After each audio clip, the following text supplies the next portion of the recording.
হে দেবী, তুমি সকল সিদ্ধির আধার।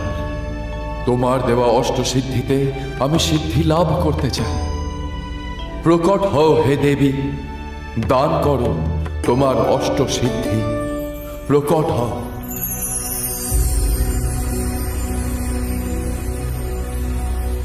ध्यायेत् देवीं सिद्धिदात्रीं प्रफुल्लकमलप्रभां नानालङ्कारसुभगां रक्ताम्बरधरां शुभां। সদা সিদ্ধিদায়ী আমি নাথ, এসেছি তব আহ্বানে।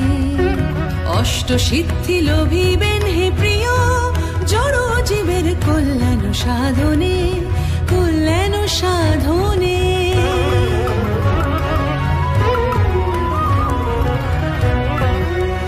আমি পরমা প্রকৃতি, আমি দিলাম অষ্টসিদ্ধি।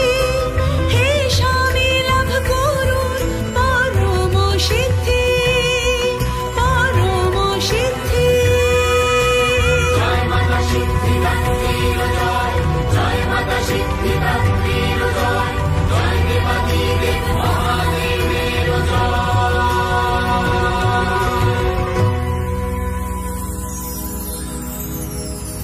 হে দেবাদিদেব, আমি আপনাকে অষ্টসিদ্ধি দান করলাম।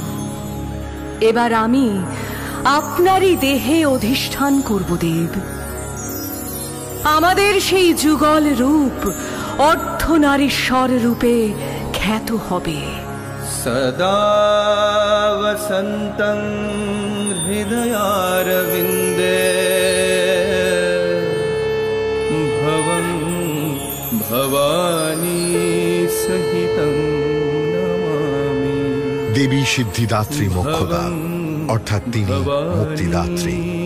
তিনি সিদ্ধিদান করেন। নারী এবং পুরুষের যুগল অধিষ্ঠানেই যে সৃষ্টির মূল, অর্ধনারীশ্বর রূপে সেই বার্তাই দেন দেবী।